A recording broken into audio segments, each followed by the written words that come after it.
Pandemi COVID-19 ternyata tidak menghambat perbankan untuk mengembangkan bisnisnya. Bahkan sejumlah bank plat merah ini malah berlomba untuk unjuk gigi ya dengan melakukan berbagai aksi korporasi pastinya. Tujuan utamanya tentu untuk bisa lebih menjawab kebutuhan nasabahnya ya. Dan apa saja yang sedang atau akan dilakukan oleh bank-bank BUMN ini kita akan membahasnya bersama.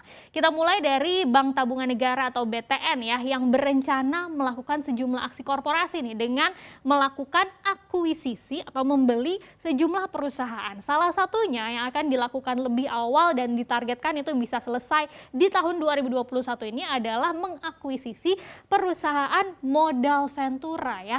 Sasaran perusahaannya juga sudah mengerucut yaitu di PT Sarana Papua Ventura atau SPV yang merupakan anak usaha PT Bahana Arta Ventura dan cucu usaha dari PT Bahana Pembinaan Usaha Indonesia. Nah, rencana akuisisi ini sebetulnya sudah disetujui dalam rapat umum pemegang saham luar biasa BTN di tahun 2019 lalu.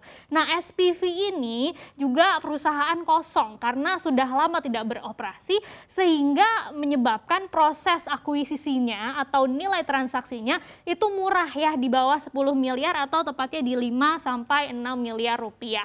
Nah, saat ini BTN sedang dalam proses negosiasi dan sekali lagi diharapkan bisa selesai secepatnya. Tapi apa sih tujuan akuisisi ini? Ternyata dikatakan pembelian perusahaan atau akuisisi modal Ventura ini dilakukan BTN untuk bisa mendukung core bisnisnya dengan pengembangan di sektor teknologi ya. Jadi nantinya perusahaan SPV itu akan berperan sebagai cangkangnya atau induk dari perusahaan teknologi yang dibangun BTN, bisa perusahaan aset manajemen atau tech payment dan sebagainya ya. Tapi selain modal Ventura ini ada lagi yang sedang dibahas juga oleh BTN yaitu rencana akuisisi perusahaan asuransi ya. Setidaknya ini ada 3 kandidat yang saat ini sedang dibahas atau diincar oleh BTN walaupun memang belum disebutkan secara pasti tapi ada clue-nya atau kisi-kisinya adalah sama-sama kayak perusahaan yang terkait dengan BUMN juga ya. Nah, kalau kita bicara BTN sejauh ini memang masih banyak yang harus dibahas nih untuk perusahaan asuransi sendiri ya karena terkait dengan rencana bisnisnya seperti apa sehingga kemungkinan berbeda dengan modal Ventura yang ditargetkan tahun ini untuk akuisisi asuransi itu sepertinya tidak dapat terrealisasi di 2021, mungkin tahun depan gitu ya. Dan aksi korporasi ini pastinya jadi langkah penting buat BTN karena selama ini BTN adalah bank plat merah yang belum punya anak usaha seperti bank BUMN lainnya. Jadi ketika nanti terrealisasi akhirnya ada anak usahanya gitu ya. Nah, kemudian ada Bank Mandiri yang kabarnya juga sedang mengkaji opsi untuk mendirikan bank berkonsep digital ya. Ini juga sebagai strategi yang dilakukan untuk tetap bisa melayani kebutuhan nasabah Bank Mandiri. Nah, rencana ini memang belum dijelaskan secara detail gitu ya, tapi waktu itu saat public expose kemarin, Direktur Manajemen Risiko Bank Mandiri Ahmad Siddiq Badarudin ini mengatakan kalau ditanya apakah ke depan Bank Mandiri itu akan membentuk separate digital bank atau bank digitalnya secara terpisah, jawabannya seperti ini. Katanya kira-kira semua strategi untuk digital banking, baik wholesale atau retail, kita akan terus kaji. Jadi akan terus dikaji oleh Bank Mandiri dan yang menjadi tujuan utamanya adalah untuk memastikan apapun strategi yang Bank Mandiri laksanakan itu bisa memenuhi ekspektasi target market dari Bank Mandiri sendiri ya. Saat ini Bank Mandiri masih fokus untuk mengembangkan platform digital yang dimilikinya yaitu Livin. Ini nantinya tidak hanya akan memberikan layanan transaksi perbankan saja tapi juga akan diintegrasikan nih dengan seluruh bisnis anak usahanya dan menggayat kerjasama dengan merchant-merchant atau e-commerce lainnya. Nah, untuk mengoptimalkan layanan digitalnya, Bank Mandiri katanya memang lagi fokus nih investasi besar-besaran di sistem teknologi informasi ya atau IT-nya, di mana tahun ini aja total kebutuhan dana untuk IT itu dari capex atau opex-nya juga itu sekitar 3,5 sampai 4 triliun rupiah. Jadi memang sedang fokus nih untuk mendigitalisasi atau layanan digitalnya ya. Nah, berbeda dengan BTN tadi, saat ini Bank Mandiri itu sudah punya 2 anak usaha yang sama-sama bergerak di perbankan. Yang satu kita tahu ada Bank Syariah Indonesia yang sudah bersama-sama dengan bank BUMN lainnya. Kemudian ada Bank Mantap juga, ini patungan dengan Taspen. Nah, terkait dengan persyaratan bank digital seandainya nanti benar akan dibuat gitu ya. Nah, ada aturan yang namanya single present policy, di mana bank ini tidak boleh punya 2 anak usaha di bidang yang sama. Jadi sepertinya agak sulit nih kalau Bank Mandiri harus beli satu bank lagi, misalnya kemudian berdiri terpisah dari anak usahanya, misalnya Bank Mantap gitu ya, karena pasti biaya akuisisinya juga tidak murah. Jadi kita nantikan bersama seperti apa langkah selanjutnya ya.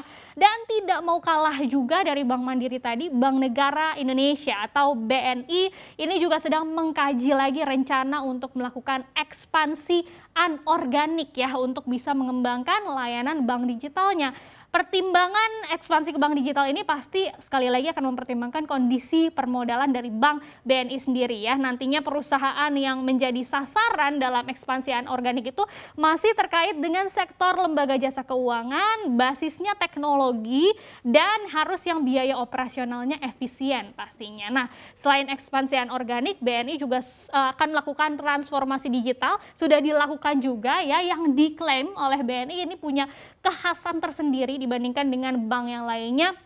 Karena di sini BNI mengkombinasikan layanan perbankan konvensional yang saat ini sudah ada berkolaborasi dengan industri financial technology alias fintech. Jadi katanya sangat akrab dengan layanan yang diharapkan oleh kaum milenial ya. Sejauh ini BNI memang sudah punya anak usaha yang cukup lengkap. Kalau di bidang pasar modal kita kenal ada manajer investasi, kemudian ada sekuritas, itu BNI sudah punya. Tapi kalau di bidang pembiayaan ini memang BNI baru punya Multifinance saja. Jadi kita juga nantikan seperti apa kolaborasi ke depannya dengan fintech ya. Yang terakhir, Bank Plat Merah juga, ini ada Bank Rakyat Indonesia atau BRI yang sedang melakukan rights issue ya. Jadi di aksi korporasi ini BRI itu menerbitkan sebanyak-banyaknya 28,21 miliar saham baru seri B dengan harga pelaksananya adalah Rp3.400 per saham ya. Jadi target total dana yang dikumpulkan dari aksi korporasi ini totalnya mencapai 95,92 triliun rupiah. Ini jumbo juga, hampir 100 triliun, tapi sebagian dari jumlah itu adalah transaksi in-bank saham milik pemerintah di Pegadaian dan PMN ya. Apa sih itu in-bank? Jadi dalam hal ini pemerintah sebagai salah satu pemegang saham BRI melakukan penyetoran saham dalam bentuk non-cash dengan cara dialihkan tuh seluruh saham pemerintah di Pegadaian dan PNM kepada BRI. Nah, dengan transaksi in-bank ini maka kepemilikan pemerintah di BRI tidak akan terdilusi pasca rights issue nanti ya.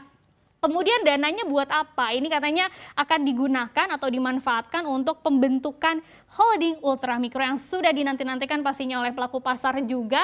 Karena menurut BRI integrasi dan penguatan ekosistem ultramikro ini akan membawa sinergi baik dari sisi peningkatan pendapatannya sampai efisiensi bagi 3 perusahaan ya, BRI, Pegadaian, dan PNM. Tantangannya pasti ada, salah satunya gimana bisa menurunkan biaya-biaya apalagi dalam menangani pengusaha mikro itu diperlukan jaringannya kan harus luas dan ini pastinya butuh operasional yang tinggi dengan biaya-biayanya nggak sedikit atau mahal gitu ya. Nah, untuk menjawab tantangan ini BRI itu akan mencari sumber pendanaan dan pastinya memperkuat digitalisasi lagi. Jadi itu sejumlah bank plat merah yang berlomba-lomba unjuk gigi semua dengan caranya masing-masing tapi tujuannya sama, pastinya memenangkan hati nasabahnya. Nah, siapa yang akan menjadi pemenangnya kita akan nantikan bersama.